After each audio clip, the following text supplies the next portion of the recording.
Hello, guys. I'm so excited for you to listen to this podcast. I'm still flying high after recording this with Krista. We just got off together, and the guest today is Krista from Almost 30 podcast. She is the co-founder and co-host of the podcast that I've been listening to for the last 3 years.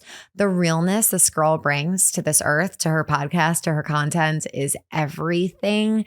And you guys know, I think by now, that I'm all about that, just following and tuning in with people and to people who are very much in alignment with their self, not necessarily doing what the crowd's doing, but finding their own way and sharing about it in the most authentic way. So Krista is on today, and I just want to tell a funny little story before we get to the episode. I was like really excited for this because I feel like it's a really big deal in my eyes. Like, Krista's a queen. And last night I was saying to Vinny, Ashley, the podcast manager, helped to coordinate this. And I think I gave her the email and maybe her Instagram handle, but I started to panic. Like, what if I gave them the wrong email and we have like a different Krista Williams coming? Or they didn't have the right email. I'm like, Krista's really coming to Evolve by Erica, the podcast. And Vinny was making a joke like, yeah, you're going to show up and this different person's going to be there. And you're going to be like, oh my God, what am I going to talk to this Krista Williams about? This is not who I wanted on the podcast. But she showed up and she was here and she had every intention of being here and was actually so grateful. Not that I'm surprised at all, but like her gratitude was so warming. And she is just a humble being of light. And with no further ado, I'll let you get into the episode and enjoy it for yourself. And if you're guided to at the end, please rate and review and just share some love if you're enjoying the podcast, because that helps us to reach more people who want to tune into these topics as well. So thank you for being here and enjoy the episode.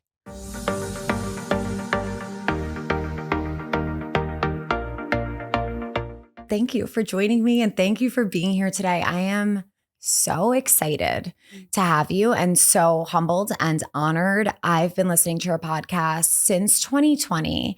And I just look at you as a true podcast queen. I'm like not one of those girls that uses like the queen word a lot, but I'm throwing it out there with you right now. So thank you for being here. I'll take it. We've been doing it for a long time, like 7 years now. So I would say that we started when it wasn't really that cool and we didn't really know what we were doing. And we were some of the first. Just, I've never been a first in many things in my life, but I do feel like we were sort of on the edge with podcasting. So I will take that title. I love that. And that actually leads me to some questions I had for you. Like what did guide you to start Almost 30? And being that it wasn't very popular at the time, what was your idea of like what it would turn into? Yeah. So for anyone listening, Almost 30 is a podcast that I do with my best friend, Lindsay Simsick. And what really inspired the show that we've been doing now for 7 years, it's our full-time thing. We have a team of 10, and it's really my purpose and passion here in life, is that Lindsay and I felt so alone. You know, we felt like we were at a point in time when we met where our lives weren't turning out to be what we wanted them to be. I had this desire to be a soul cycle instructor, a blogger, an entrepreneur, all these things. Lindsay had pursuits that she wanted to achieve in her career as an actress, and relationships were not really working for her.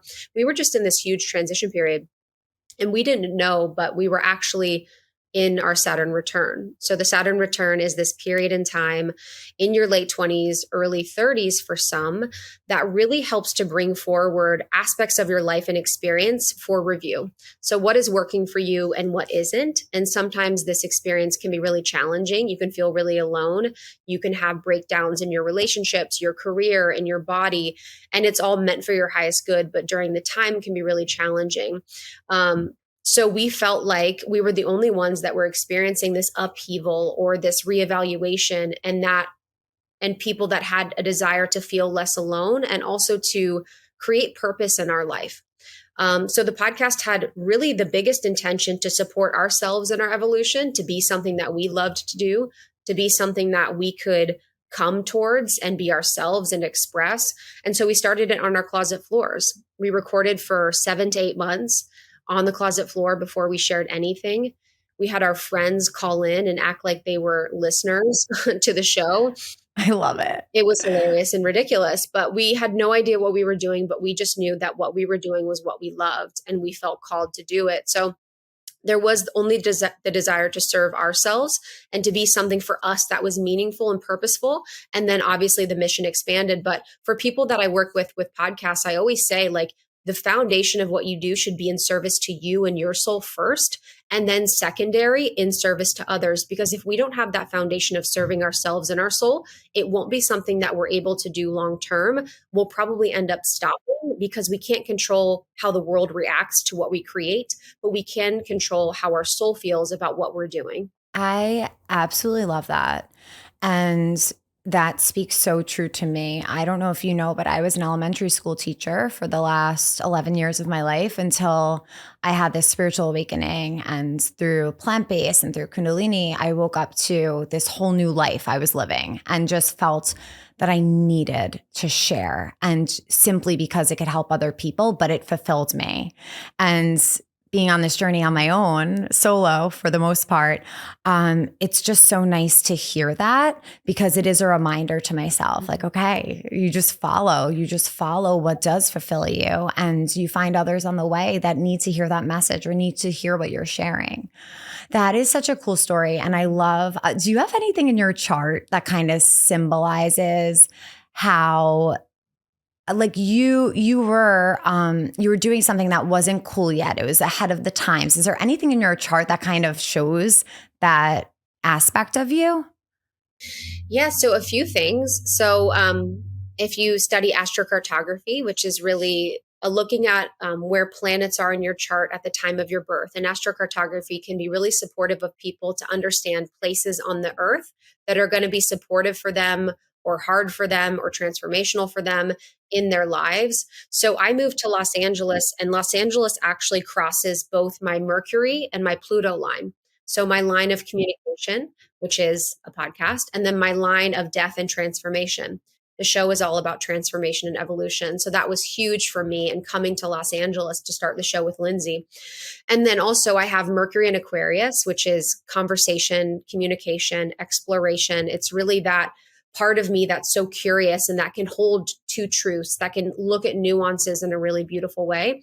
And then I'm a Sagittarius moon. So Sagittarius moon is someone that is a little bit of a rebel, someone that can think outside the box and do things a little bit differently. So I do have a lot of elements in my chart that I think really serve this.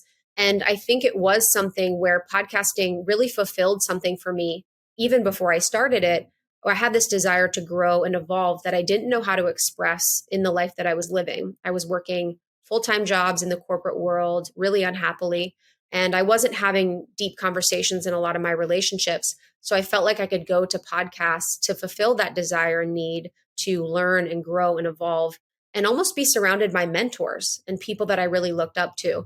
So my deep desire with podcasting really led to wanting to create something or be a part of a community of people that were expressing in that way. So a few parts of my chart, and then just like a true desire to create one. Beautiful. And it expands beyond the podcast into such a community aspect. And I know that you have a membership and you have retreats and events bringing people together. It's really incredible what you guys have built together.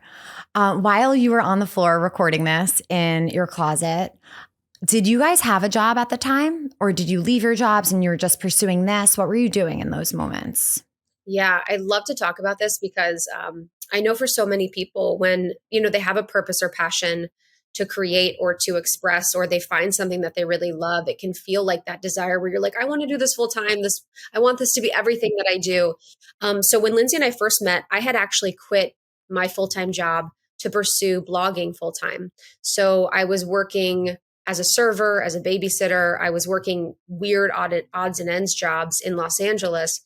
And so I had a lot of extra time for us to create it. And then a few months into the podcast, I decided to get another full-time job in the corporate world. So for most of the podcast, when we were building it, I was working full-time at a corporate job. And this is the years when we went on tour, when we hired our first employee, when we really did so much.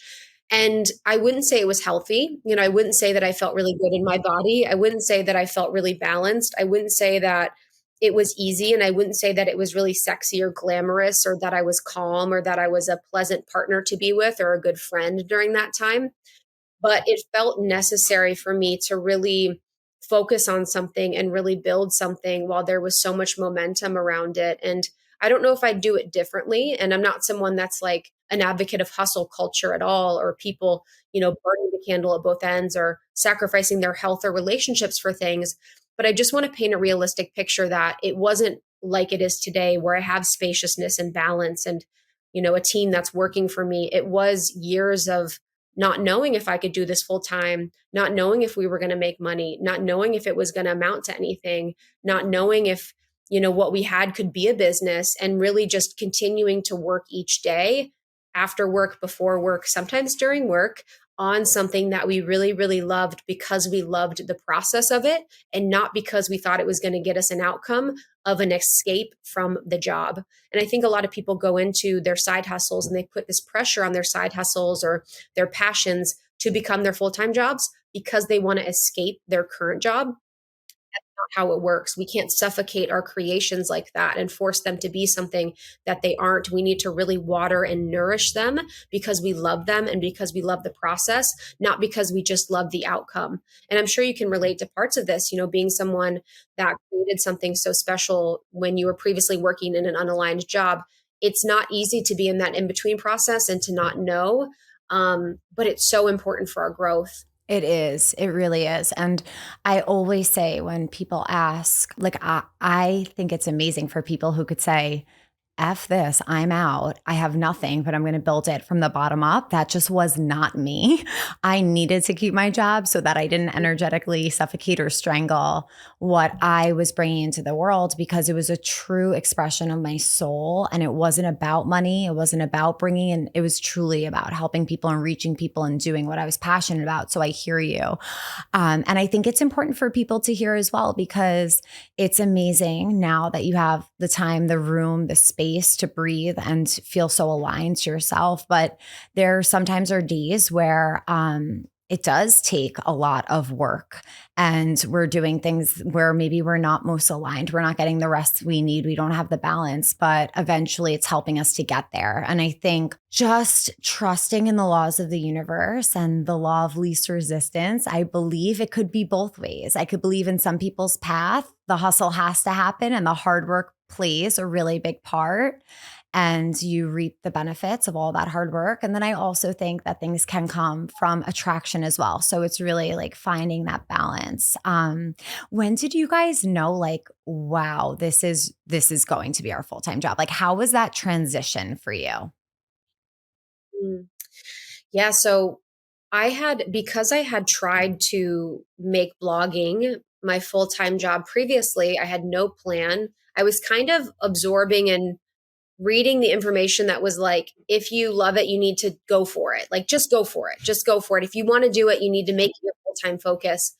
And that wasn't really looking at like what subconscious beliefs were happening. It was really just like the conscious mind belief of trying to make things happen by sheer will rather than like understanding the energetics of things. So I was really scared to quit and go full time. I was really nervous. I wasn't sure it was going to work. I wasn't sure that we had enough. I wasn't in my worth around if we could make it full time.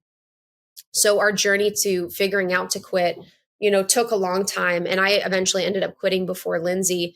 Lindsay did. Lindsay quit like 6 months after. But I remember a moment that was very expansive for me.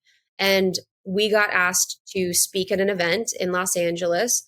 And we were hosting like an all-day wellness event, which was an invitation from a listener that worked at a company. And I remember her telling us the rate of this speaking event, and it required 2 hours of our time. And the rate, she said, was the same amount that I got paid biweekly. So I remember thinking, in 2 hours of doing something I love that feels like me, that feels easy and feels expansive, I can be paid the same amount as 40 plus hours of doing something that doesn't feel aligned, that doesn't feel expansive, and doesn't feel easy. So this was a sign for me that there is ease and flow when I'm being myself and doing something that I love. And that moment just was really a message for me of where I want to go and how I want to live my life and how I want to spend my time mostly. I no longer wanted to serve a mission or focus that didn't feel like it was worth it to me. So after that point, it's really unsexy. But I really planned out if I had enough money in the bank for the next 6 months, if we had cash flow projected for the next 6 months, and if we had enough. And cash flow basically means, do we have enough deals coming in? Do we have enough of a vision where money is coming in to support us in the business in the long term? And then as a last point, just thinking, if this didn't work out, I could still do something else that was even more aligned than what I was doing before. So remembering that if this doesn't work, it's okay. There's also still other more aligned opportunities that could work even better than this, and not continuing to strangle it again to be something that it has to be. But it's a long journey. And I think for a lot of people, like even for you, when you were talking about that balance, it's a really deep process you have to go through to find the worthiness to really believe that you could do something that you love full time and get paid for it. Like, that is such a paradigm shift that I think people really don't understand how ingrained it is to believe that we have to work really hard. We have to, work for someone else. We have to work 9 to 5. We have to work in these specific ways. To break all of those paradigms kind of takes a long time. So just honoring the process that people go through for that. Yeah, absolutely. And thank you for sharing all of that. How do you balance, first of all, if the listeners haven't listened to your podcast, they absolutely need to. And some of the most transformational podcasts I've listened to were from you guys. I remember, well, first of all, the Zach Bush episode, like Beyonds, that one just really stands out to me. But another one, which is on the topic of what we're talking about, is where you share how your nervous system you almost had to like reteach your body, like after quitting a full-time job while doing the podcast. It was like, okay, nervous system, actually, we're not going to work like that anymore. And things do not have to feel that stressful. And we're allowed to have that downtime. We're allowed to find ease. Yeah, those two just really stand out to me because that's something that I specifically went through and I still go through, where I find myself sometimes comparing to like not the 9 to 5, but like the workday structure. And like, okay, well, right now it's 2 p.m. and I should be working, but really I'm a projector, by the way. So I'm like, okay, I really need a lot of rest. I need to go within. I don't feel inspired right now, and I need to honor that. So, what are some ways that you do that for yourself? How do you recharge, and how do you recharge so that you can find that inspiration for the podcast? Because you bring such quality and such meaningful conversations. Thank you. And yeah, I think the nervous system point kind of feeds into that. So just expanding upon a little bit about what you said, or what I've explained about the nervous system. If we think about our experience working as a teacher or in a 9 to 5 job, for 8 years, working at a 9 to 5 job, that meant that I was getting up sometimes at 5 a.m. to work out before work, have my own time, do my own rituals, getting in the car for an hour, being at a desk for 8 hours, being in the car for an hour, coming home. And so we're training our bodies for years and years and years to be in that state, to be in that flow, to have these moments of stress, of fear, of tension, to not move our bodies really a lot during the day. And so from a nervous system level, we're really training our bodies to be experiencing this thing. So what I realized was that when I got out of my corporate job, that my body was still trying to be in that same flow of stress in the morning, of cortisol in the morning, of needing to be working from 9 to 5. And if I wasn't working from 9 to 5, something was wrong, or I was not going to make it, or everything was going to fall apart. And my body was sending signals to my mind that my mind was basically interpreting as, if I don't work 9 to 5 or more in this same flow that I've been working, everything's going to fall apart, and, I'll never succeed. So we really have to work with the body and the nervous system to break the patterns that we created while working the 9 to 5s. So somatic work, breath work was really powerful, and really just being aware through that process. But that's been some of the deepest work that I've had to do, because what I see oftentimes with entrepreneurs is we're out of the corporate world paradigm, but we're still working 9 to 5s, or even more than 9 to 5. So for me, I wanted to come out of that paradigm and not do that anymore. But I was noticing that I was still working from 9 to 5. And if someone was bothering me during that time, it was not okay. I was stressed out and I had to be anxious about it. I was just so anxious about protecting that time. So there's an unwinding that we have of the nervous system that we really have to do. Whether you're working a corporate job or any type of job, I think all of us could use some nervous system unwinding, which is really, really important for us to be thinking about as we make that transition. And then what was the second part of your question? Practices, which you've kind of touched upon, the somatic breath work or some practices that you use to, I guess, realign, but also practices that you have to tap into inspiration. Because as a creator, I'm not sure if you feel this, but it's like, it's just constant. And the pressure, whether it be for a podcast or for TikTok or for Instagram or for whatever other platforms we're on, emails, whatever it is. I just feel like it's like this constant output. And do you have any practices that help you to realign, recharge, and find that inspiration within yourself? Yeah, thank you so much. This is huge, and I struggle with this as well.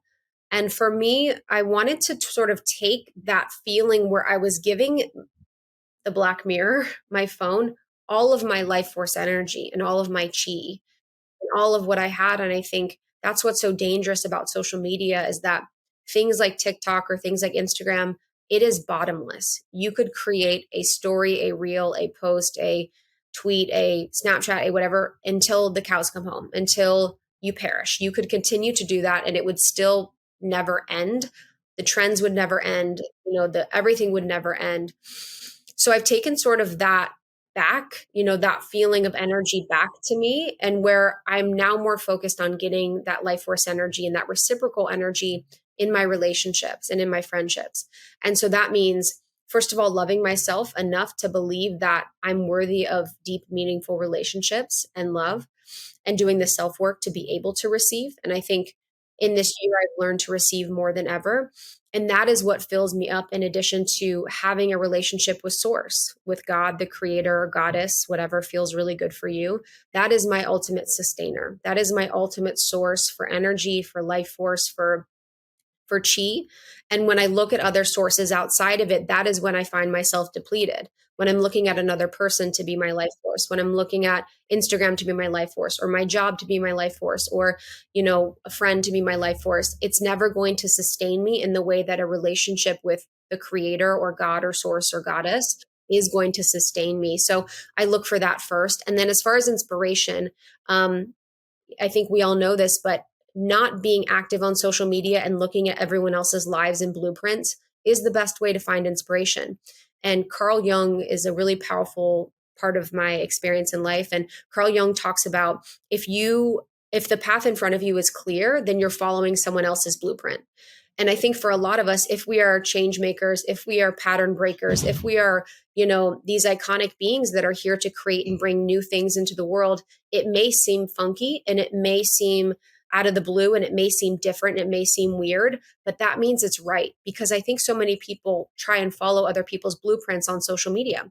Social media is a basic blueprint app to people's lives. If you look at my page or someone else's page, you look at, okay, blueprint is, this is what the kitchen should like. This is what my outfit should look like. This is what my job should look like. This is how I should express in the world. These are the things I shouldn't say. These are the things I should say.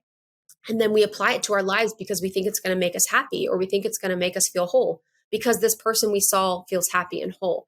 So how can we really take the power back to our own lives and creativity and take spacious time away from social media so that we can regain true creativity that isn't just copying someone else, or isn't just something that is inauthentic actually to what we want to create. So I have someone that does my social media. I have someone that does the social media for all the accounts that I run, or all parts of the business. I'll pop on when it feels good. I have everyone muted. I tap in with my friends once a month on social media just to see what they're doing and send them love, because I want to make sure that I'm still supporting people. But having really good boundaries around social media, I think, is the biggest thing. Yeah, absolutely. And I sometimes find myself, it's not very fulfilling work. That's, you're sitting there, you're editing a reel and you're like, oh my gosh, where did this time just go? And what did it go towards? So having that team in place, I think, is so important, especially when we're tuned in to source and wanting to receive as much divine guidance as possible. And that's like the direct opposite, I feel, of that most of the time. It's just like a really big energy drain. So those are really good tips. And I'm calling in a lot more support for myself with the team because it's essential. Yeah. We've had our first intern was, her name's Chloe, and she became our first employee that worked for us for 5 years. She was amazing. And now we have two more employees that used to be interns. So we have really great interns. So you should get an intern. Are incredibly helpful and they potentially could be of support. Yeah, I'm open to all of the support, whether it's an assistant, an intern, whatever it is. I think the most important thing for me is finding the one. I'm a Libra sun, so I like have a lot of love to give and I need to feel that like really good connection with someone and just like love on them and feel really, really safe to completely be myself. So that's what I'm calling in. So I wanted to ask you, and I'm thinking of how to say this because our spiritual journey starts from the moment we're born. But is there a clear moment or experience you had that catapulted you into or onto the spiritual journey that you're on today? That's a great question. I will say when I was living in Chicago, so I'm from the Midwest, and a lot of people from my hometown would go live in Chicago for their first job. So I had my first job. I was kind of living with all college people. I was really in that sort of mix. And I remember feeling so unhappy and so anxious and so depressed. And those had been feelings that I'd experienced throughout my life. Anxiety and depression, were no stranger to me. But I remember finding the book, The Secret, which is so corny, I know to some, but it was something that really opened my eyes and changed my life and really just exploded everything in a good way so that I could really awaken to transform my life. Because at that time, I was working at a job that I really didn't feel aligned with. And I was involved in a sexual assault case with my boss that I had worked with for a few years, where I had my coworkers file a claim on my behalf. So being involved in that case, was really the boulder that the universe had to give me for me to leave and push me to leave and push me towards a life that would be more aligned for me, which was with my previous partner living in New York City. And I just remember that moment of like the rock bottom of depression and anxiety in the job situation and feeling so unaligned in the relationships that I had, but also seeing a tunnel or like a path and way out that would look a little bit different than anyone else's. I ended up going to Patagonia for a few months. I ended up kind of stopping drinking, doing a lot of things that felt a little weird. But it really awoke me to the magic of the universe and the support of the universe and the beauty in the universe and really all of the things that were available to me if I let my higher self and soul be the guide instead of like the scared version of me that would have stayed at the job forever, that would have stayed in the relationships, that would have stayed in Chicago for the rest of my life because I was in fear. So I would say it's rock bottoms that have really showed me the most spiritual experience and spiritual growth of anything that I've ever, been a part of. And thank you. Thank you for sharing all that. And I think in our rock bottoms, it's so essential to have the awareness of how to then come up and have the awareness that it is serving you and that you are growing through that and you're being given a soul lesson. And in those moments, I look at you and I see so much self-awareness, so much wisdom. The ego is not very present and it's just a lot of truth and a lot of you could just tell the deep work that you do. So have there been practices, books, teachers, I know you mentioned Carl Jung, but any others that have really helped you be on the path that you are and be in the place that you are today? Yeah, I think and thank you for that. And one of my favorite things I would say that has been something that I've grown to know in the past couple years is called internal family systems. And internal family systems is incredible. It's founded by someone named Dick Schwartz, and it's something you can do with a therapist, but you can also apply the tools and principles to your life at any time. And internal family systems really helps us understand the capital S self, the true self or soul. And this is the ever present, perfect part of us that has been there all along. The voice inside of us that is the most kind, the most loving, the perfect part of us that exists at all times and wants the best for us. And then there are also other parts of us that are created through trauma or other experiences that can be activated or can be a part of our experience.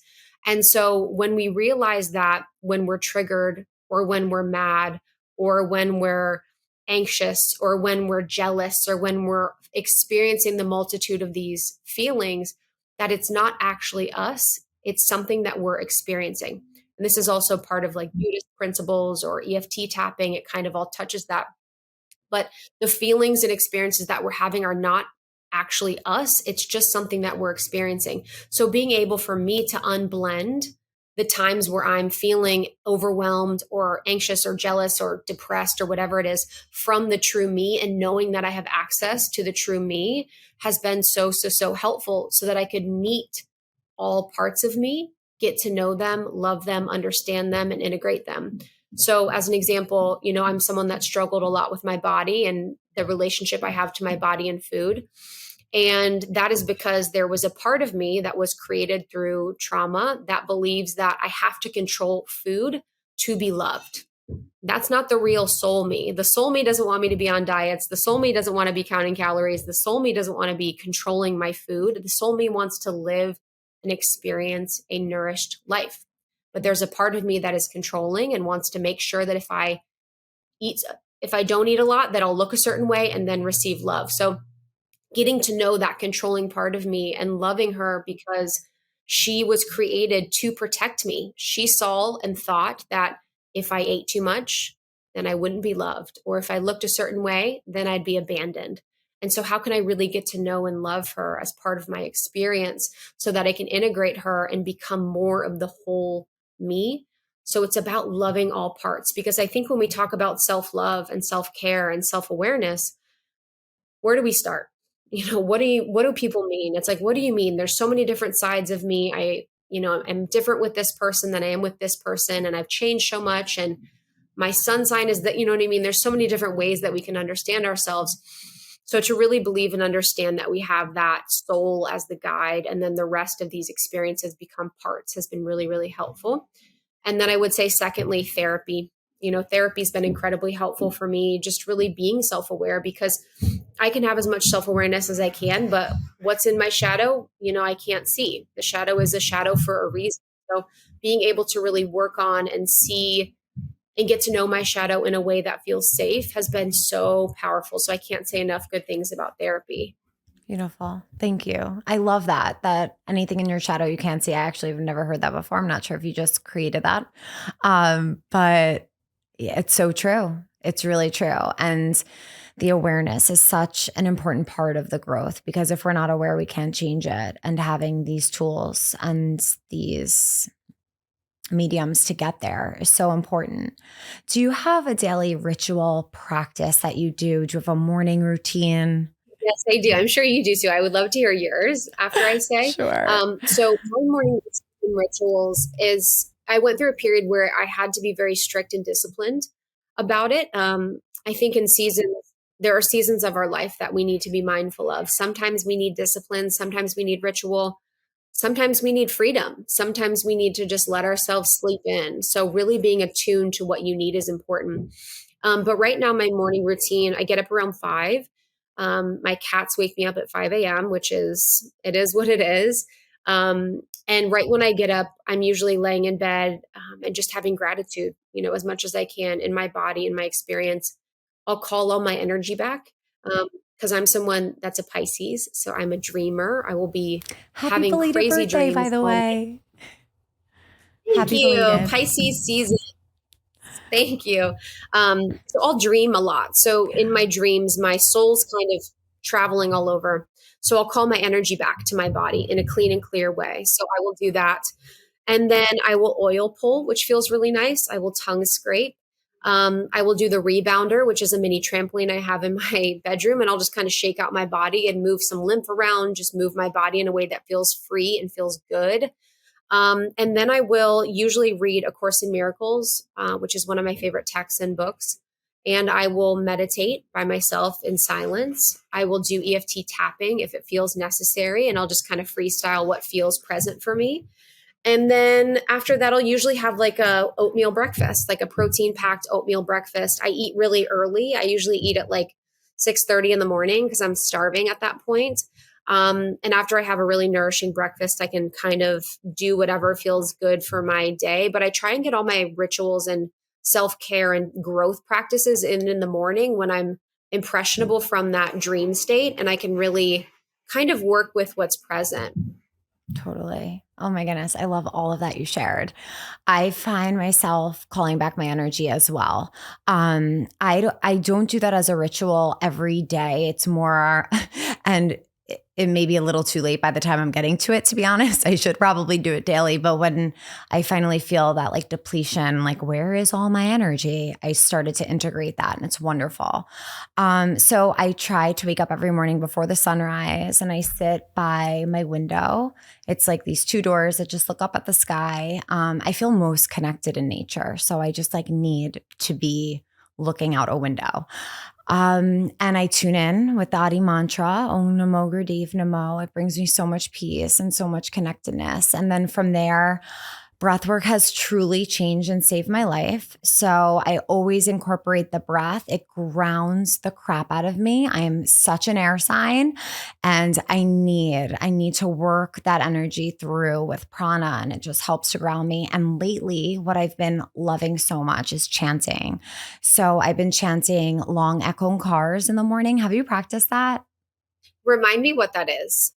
It's considered morning call or long echo cars where you chant through the chakras with a long, deep inhale. You start with ek, onkar, and then you pull it up through the diaphragm for sut, out the heart, nam, into the throat for siddhi, and then up to the third eye point and out the crown for waheguru. So it charges up the solar centers, it charges up the chakra system, and I feel like I'm in a protective bubble after that. Like I feel so connected, so buzzy, so bliss. And I'm just like you just feel the aura go. And then I've been practicing Mool mantra as well, which is a root mantra, which helps to root. I didn't know. It's funny. You find what you need. It just like comes to you. So I started to chant the Mool mantra, which is a really sacred mantra. And I come to learn it's a root mantra and it helps to ground you as well as elevate you. And I need all the grounding that I can get. So that's been my practice and it's ever changing. I stick a lot to Kundalini because it has changed my life in the most ridiculous, profound way.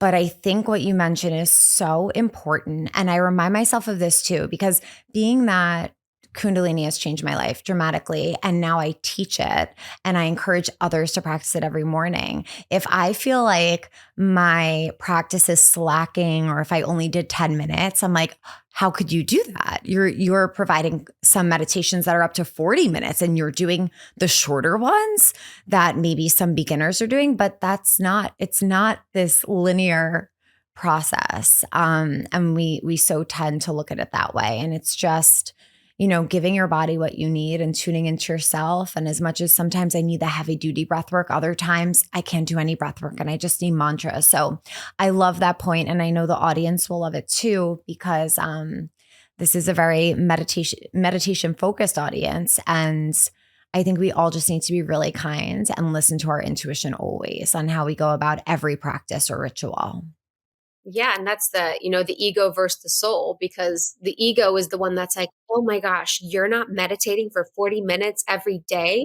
How could you be a teacher if you're not, that's not the soul. The soul is like, oh, I love you no matter what. Like, oh, I'd love to spend more time with you. But if it doesn't feel good today, that's totally fine. But I think you and I both can speak to meditation as the foundation for so much of my transformation and growth and really getting to know myself and love myself. And I think if anyone is interested in a spiritual practice, that is, for me, from my perspective, one of the most important aspects and something that lives in almost all the texts that I've ever read or tapped into.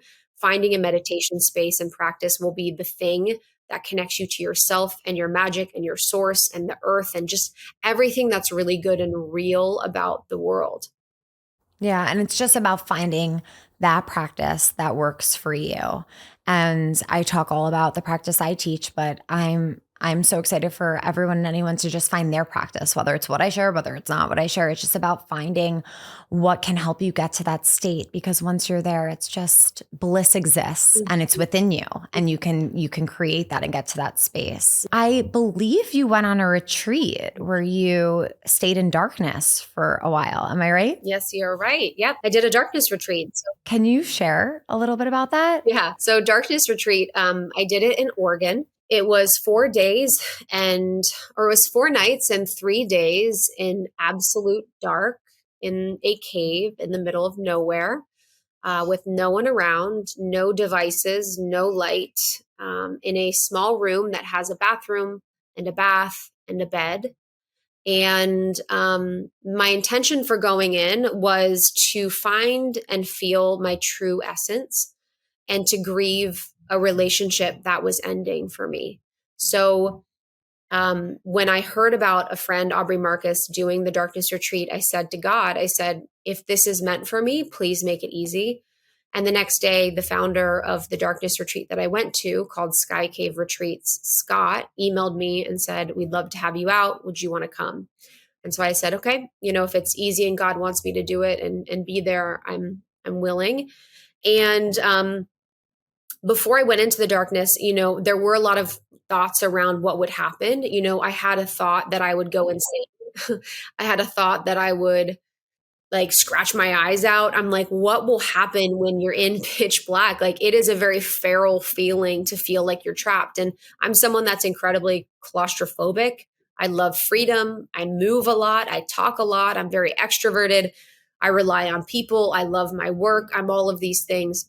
So I knew that it would be one of the hardest things that I would ever do, or anyone could ever do, because for most people, it's hard for them to sit alone with their thoughts for 5 minutes or 15 minutes. So having days on end with you, and that is it in pitch black, there's no other stimulation, is so incredibly challenging and powerful at the same time.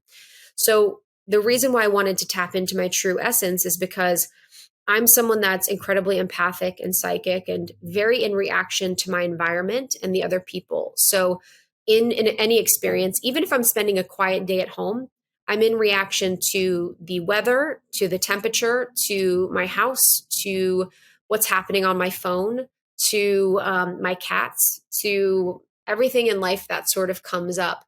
But to remove all stimulus, every single stimulus possible, including things that are seen with our eyes, was just going to be something that was incredibly powerful. So I would say that it helped me to really grieve a lot, to understand the process of truly feeling my emotions and working with what I was going through and being there for myself in a way that I think I've never been there for myself before. And then also to understand what it felt like to really be me, and noticing it in small moments where I'd be sitting on the floor. We got food. The food was put in a box that was like connected to the room. So it was put in the box, and then we could open the box door, but it still stayed completely black. And just even sitting on the floor, just eating the almonds that I had for that day, and just like hanging out with myself and just laughing with myself. You kind of seem insane at some point, but it really showed me like that I have this playful nature to me. And there's this part of me that not only grieves, but also can laugh and have fun and feel. But I wouldn't say it was I wouldn't recommend it to many people. It's one of the most challenging things you could do psychologically. And it was incredibly challenging. But it was something that was incredibly helpful and transformative for me. Wow. Sorry, Mhm. how many days was it? It was 3 days and 4 nights. Wow. And you Mhm. didn't have your phone at all. Where was it? In the next room. So you're in a cabin room, and then there's a door that's closed. And then on the other side, you have all of your stuff. So you have your laptop, your phone. And what's funny is my laptop, I spilt water on it before I came. So my laptop actually ended up bugging out and I couldn't even use it. Um, but I had everything like that on the other side, no caffeine, even no supplements, no nothing. So yeah, it was really a stripping down of everything that we feel like we need all the time. How dark is dark? think that is like such a powerful question. I'm so grateful you asked because, I think sometimes when I'm sleeping or when we're in places where like this is dark, but you can still see outlines, you can still see things. You can't even see your hand in front of I was you. Like afraid if you'd your say hand is that. this, Yes, I was afraid you were going to say that. Wow. there was times like I would wake up in the morning, or who knows if it was morning. I had no idea what the time was, and I almost felt suffocated by the black. The black was like an entity. It was truly this being that I was working with, that I was present with. So I'd wake up and it felt like it was on me. It was great. It felt like I wanted to get it off. I was like, get off me. I want space. Because if we have light, we can kind of see spaciousness between things, between us and other things. This actually feels like it's on top of you and it's all over you and it's all consuming. So it can be really, really confronting to be in absolute pitch black. But what happens is your pineal gland releases a lot of melatonin because your circadian rhythm is so off because you're in pitch black when your body is used to only producing melatonin at night. And people can have DMT experiences, people can have psychedelic experiences. You can start to like see things because your brain or because your pineal gland is releasing so much melatonin that it eventually creates DMT. I didn't have that experience, but sometimes people also can experience that. So they're actually seeing colors and lights and all these things when it is pitch black. Wow. Wow. And was it a special diet while you were there? I know you said no caffeine, no supplements, but what about the food? It was vegan, plant based, and yeah, so we got food once a day. And it's interesting because before I was like, this won't be enough food. It was a soup, a salad, nuts, berries, a peanut butter and jelly, which was the highlight of my whole life there. I promise you that. And then like a chia seed pudding. So at the beginning, I'm like, this isn't enough for me. I'm going to need more. But because you're resting and you're not moving and you're sleeping and you're taking baths and you're kind of just stretching, you don't really get that hungry. And there's also like a consuming thing where because we're go, go, go, we're all over the place, we're in between meetings, we're on calls, we're in our cars, we're doing all this stuff. The desire to kind of consume and be in that energy is so much greater than when you're resting. So I was not hungry really at all during the entire time. I felt incredibly like satiated with a very small amount of food, which was surprising. Wow. Yeah. And it's kind of like I've heard someone use this term future tripping, where if we start to future trip, whether it be about the food or how long you had to be in the darkness, how long the days would feel, like that would be it. And it's just the same exact thing in life when we're like, when am I going to be able to make this much? Or will I be successful? Or where will I be in 20 years? And it's just all about really coming into the present moment and trying to practice that in each present moment. And I could see if I was to ever do that, that would be the only thing that I would have to continuously remind myself, like, just be here now. Like, that is it. Because otherwise, you can truly just psych yourself out and be like, I'm out, you know? And I'm sure people have done that there. I'm sure there are people who are like, no, this is not okay. I'm out. Yeah, actually, the founder says that mostly men quit early. Women actually do better in the dark. I think because we're used to going into the dark, the womb, the feminine, that's really feminine in nature. But the first day, the person who founded it checks on you. So I remember slipping into sleep almost. It was almost like I was about to sleep for the night. I assumed it was like 9 p.m. I'd been up all day. I'm like, and he comes and checks on the door and he's like, hey, Krista, like, how are you doing? And I was like, so furious. I'm like, this man is waking me up. I'm about to go to sleep. It's 9 p.m. How rude. I cannot believe he's here this late. And I gave myself permission that week to say whatever I wanted and be whoever I wanted. So I said, Scott, you cannot come this late at night. Like, it is not okay. Now I'm stressed out. I'm anxious. I have so many more days here. And he's like, Krista, it's literally 4 p.m. I was like, fuck. And when he said that, my heart sank. I was like, the feeling, I can't even describe it. The anxiety that I had knowing I had not only 30 more hours, but like 5 more hours until bed. I wanted to go insane. I felt like I was going to go insane. And all I could do was use my practices, love that part of me that wants to leave, love that part of me that's mad, love the part of me that's scared, and just kind of sit with myself through it and try not to run. But yeah, it's a whole vibe, and the future tripping's huge. You really have to pull yourself back to the present moment. But it's hard because the present moment's not really fun. Like nothing's happening. So being present can be challenging. Absolutely can be. Wow, what an experience. Is there one lesson? I feel like you've mentioned so many small lessons or really big lessons actually, but is there one that you walked away with? Like, was there one like huge aha moment that would translate? Like, obviously, I'm sure you had a lot of self realizations, but is there one that like other people would connect to as well, besides what we mentioned? Yeah, I think the one thing that I was really working on and noodling and I don't have an answer to, Mhm. or I don't have a solution, I don't have like a practice or a tool, I'm not like fully formed or baked on it, but was the idea around unconditional love and conditional love. And I don't know if in my life I've experienced unconditional love, if I'm honest. I think so much of our experience here on earth is conditions and is conditions to love. And so I realized that fact. And I also realized how I was conditional with other people and I was conditional with myself. Mhm. So I was really conditional with myself where I said, I love myself if I look a certain way. I love myself if I'm successful. I love myself if I have friends. I love myself if I have followers. I love myself if. And how many times and how many situations I really withheld love for myself because of these expectations my ego had of me. And just realizing the unconditionality of the creator's love and then the conditionality of my love of myself and other people was really heartbreaking. It was really hard to navigate and be with. But and I don't know if I've, changed to love myself Mhm. unconditionally, but I've really been working with and trying to just play with that idea where I can try and love myself no matter what. And I can try and just love myself as I am in this moment, not because I want to change who I am, not because I want to be more successful, have more money, have more followers, have more whatever. How can I be present with me right now and love myself as I am? So the idea of unconditionality and conditional love was really, really big for me. Oh my goodness. I love that message so much. And I feel it is so important now more than ever. And just the culture and the society that we're living in, and how we're so connected and we have this peek into everyone else's life and what everyone else is doing. And we can go down that compare path so easily because everything is just so accessible.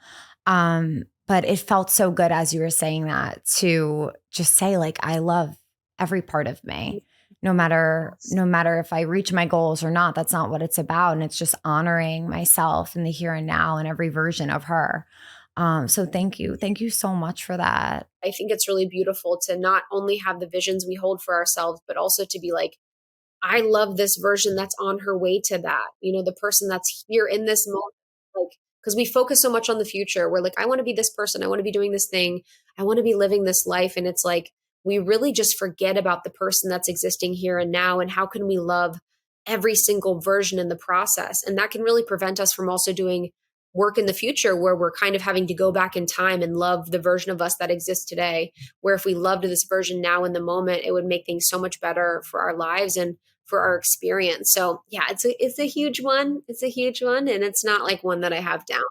I'm glad it resonated. Totally. And it also, by feeling that energy in the present moment, we're just going to create that next best future, because when we feel good, that's what we're generating. And if we can learn somehow, and this is when I teach manifestation, I share that because I think it's such an important piece of like, if you want a new home, like what do you love about your current space that one day you will look back and miss? Like, can you feel that love for it before thinking or expecting something more? And you reminded me of that. And it's so true. That's huge. I'm glad you said that. That's something I try and remind myself to practice every single day. It's so important. And that brings us back to the present and just really trying to be here now, enjoying this version where we are, these experiences. And being excited about the future. And I'm just so grateful, so grateful to have you here. It was so exciting to come in today and see your face. I've been listening to your podcast, like I said, for the last 3 years. And you bring such a beautiful combination of like some humor. Like I'm always chuckling because you're so funny and the voices you do just crack me up. Plus like this very deep soul share that you provide. Like you're really speaking from your soul. It's felt and you do it in such a beautiful way. And you and Lindsay both have created such a safe space in the climate that we're living in over the past 3 years. So I thank you so much for your work in the world, what you've brought to my life and what you're bringing to so many others, and for your time here today, because I know it's so valuable and I'm so eternally grateful. I've had such an amazing time talking to you. You're so special and tapped in. And even from the beginning, I was like, oh, I'm so grateful that I'm here talking to you. And that means so much that you see that part of me, because that's my dream and goal, to be seen for both the depths, but also the light. So thank you. This has been so much fun. And I'm so excited to know you. I'm so excited to know you too. And you're doing it. Like your growth, your expansion, you just live it, you breathe it, and it's felt, it's seen, and you help to push other people to go there too and feel okay about going to those places, and actually push myself to want to explore and continue to go deeper. So thank you. Thank you so much. Thank you. Got you. Oh, one more thing. Your tarot deck. So I created 2 decks. Can you share a little bit about that? We have to. Yeah. Thank you. So I created Modern Tarot, which is basically making these ancient practices of tarot modern, because I felt like within tarot, a lot of the decks I didn't connect with. I didn't feel like they were modern and cool and earthy and like represented the person that I feel like I am and the people and the women that I surround myself with. So I have 2 decks. One is the Activation Tarot, which is like kind of your standard tarot, but in a really non-gendered or in a really organic, modern, and non-gendered way. And then that Law of One Tarot is from the book, The Law of One, and it's the study of archetypes to help us understand our ascension process. So it's really a tool that was gifted from the Sumerians and the Egyptians and our Venus family to help us in our ascension process. So both are available at moderntarot.com, but are really meant to support people in connecting with their magic and their intuition and all of their gifts, because it's such a beautiful thing when you experience synchronicities with a deck and with cards. There's like no better feeling. So I wanted to have or give people that opportunity to experience and feel their magic. Beautiful. Oh my goodness. So moderntarot.com. So you can find the tarot decks there, and share where everyone can find you. Almost30.com is great. And then I'm on Instagram at It's Krista. It's ITSKRISTA. That's a great place to find me. And then Almost 30 is just wherever you listen to podcasts, and we have a lot of amazing things there. But I'm really grateful for this conversation and the inspiration and your time. And I would love to meet you in person whenever we can. I would love that so much. Thank you so much. Thank you. And thank you so much to the listeners for being here. Please follow Krista and check her out. I love the posts she shares because it's just this really divine expression of who she is and the divine downloads that she receives. It's just so clear that she's sharing from her soul, no matter where it is, the podcast, Instagram. So check her out, and I can't wait to see you guys back. Thank you for being here. May the longtime sun shine upon you. Sat Nam.